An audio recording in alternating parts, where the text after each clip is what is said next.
Let's talk about families. Families are a way for you to obviously group people into various associations.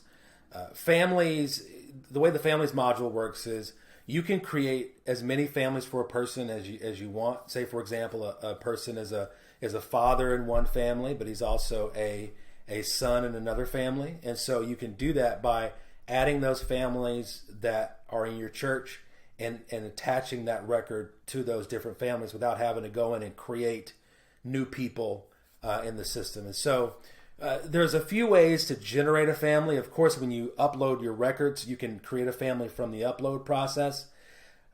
The other way to create a family is by simply creating a family from the contact records. And so say there is no family for John. I would click here to create a family from the contact.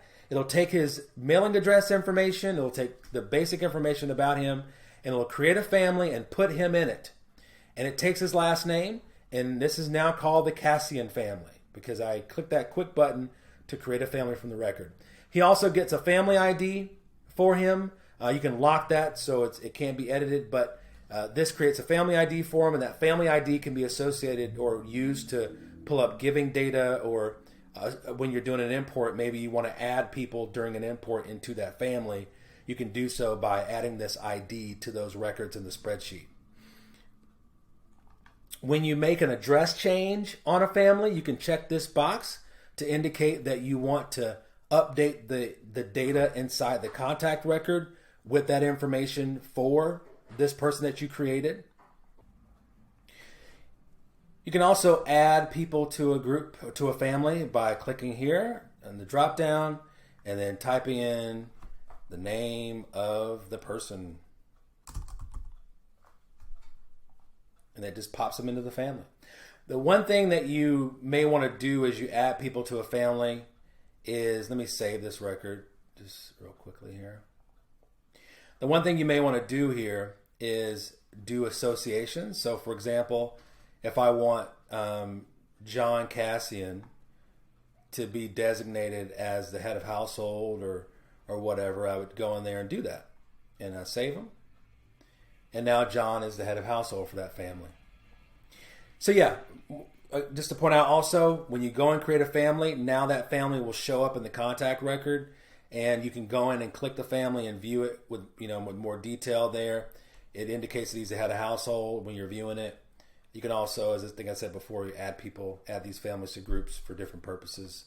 And of course, add notes for a family if you're keeping track of what's going on with them. Those are families. Oh, one other thing.